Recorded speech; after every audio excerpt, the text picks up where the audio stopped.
Baik, terima kasih pemirsa masih bersama kami dalam Damai Indonesiaku dengan tema yang sangat menarik sekali. Bagaimana ketika Allah menghinakan atau juga memuliakan hambanya. Bagaimana cara Allah memuliakan dan juga menghinakan hambanya. Nah pemirsa kita masih buka kembali sesi tanya jawab dan nanti insya Allah akan dijawab oleh guru-guru kita. Kami persilakan atas nama Salwa yang akan dijawab oleh Ustazah Sofatunida terlebih dahulu. Silakan Salwa.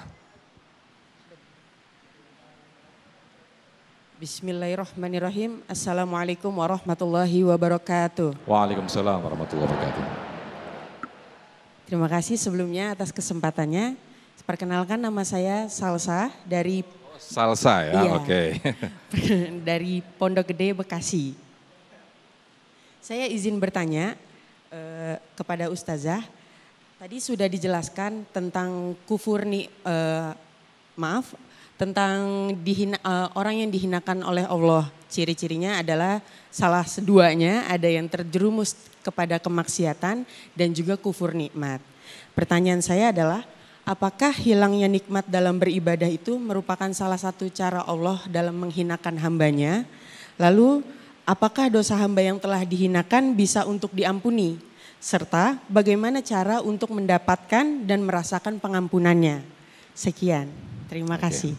Baik, ada 3 pertanyaan. Ustazah Sofatunida masih bisa mengingatnya kira-kira? Ya, mudah-mudahan ingat nih pertanyaannya langsung 3 ya. Silakan Ustazah. Baik, bismillahirrahmanirrahim. Terima kasih Mbak Salsa ya. Apakah hilangnya nikmat ya merupakan salah satu Salah satu ciri ketika kita dihinakan Allah. Hilangnya nikmat apakah itu dalam bagian, beribadah. Ya. Baik. Allah memberikan nikmat kepada kita berbagai macam ya. Allah kasih kita mata, telinga, hidung, tangan, kaki. Allah pengen melihat nih. Sungguhnya kita dikasih kehidupan dengan berbagai macam anggota tubuhnya. Liyabluwakum ayyukum ahsanu amala. Kira-kira dikasih hidup, dikasih mata, telinga, dipakainya buat amal atau sebaliknya. Kalau kita dikasih nikmat atau kita kasih sesuatu kepada orang. Contoh ya, saya kasih kepada Mbak Salsa, misalnya saya kasih baju ya. Saya lihat besok Mbak Salsa pakai bajunya. Kira-kira kita yang ngasih seneng gak Bu? Ya Allah seneng banget yang kita kasih dipakai gitu ya. Besoknya dipakai lagi. Pasti yang ngasih akan bilang, nanti kalau saya punya rezeki, saya beliin baju lagi, saya kasih lagi deh. Soalnya yang kita kasih dipakainya untuk ngaji, untuk silaturahim. Sebaliknya, kita ngasih baju, saya ngasih baju ke Mbak Salsa. Besoknya saya lihat baju yang saya kasih dipakai sama teman saya yang satu. Terus saya tanya, bajunya bagus banget Bu. Iya kemarin saya beli sama Ibu Salsa, katanya gitu. Berarti yang kita kasih nggak dipakai kemudian dijual kepada orang. Kira-kira kita yang ngasih gimana? Gak bakalan deh, besok gak bakalan saya kasih lagi gitu ya. Itu analogi sederhana. Jadi kalau Allah kasih kita sesuatu pasti Allah kepengen baliknya itu untuk Allah. Mata dikasih pengennya matanya dipakai buat ibadah, buat baca Quran.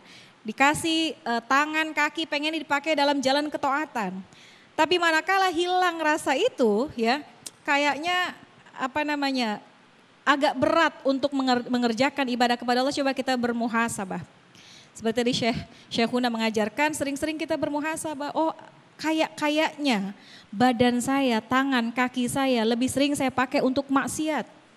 Ya, sehingga kalau kemaksiatan udah menjadi kebiasaan, ini badan ogah dipakai untuk langkah ketaatan.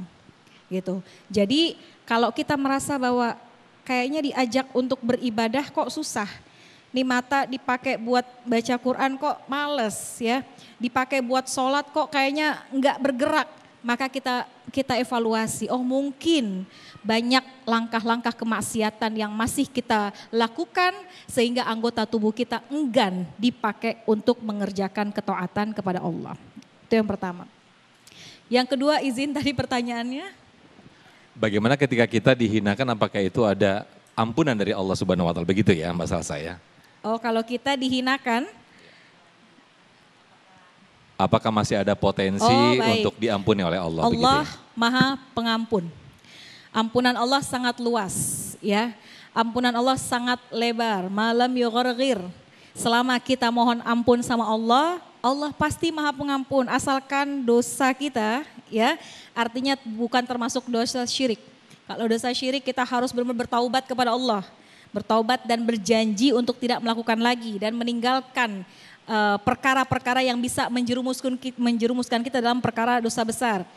Ya, tapi manakala ada 1-2 hal yang kita lakukan dan kita mohon ampun, Allah Maha Pengampun selama nyawa kita belum sampai ke kerongkongan kita.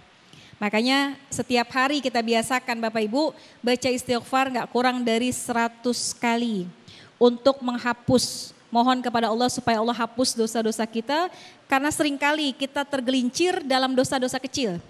Kalau kita jalan di depan kita ada tumpukan batu bata, gak akan kita tabrak. Ya, mungkin kita nggak akan terjerumus dalam perbuatan yang besar, zina, minum khamar mungkin enggak, tapi seringkali kita jatuh tergelincir dalam batu-batu kerikil yang nggak sengaja kita injak, kita jatuh.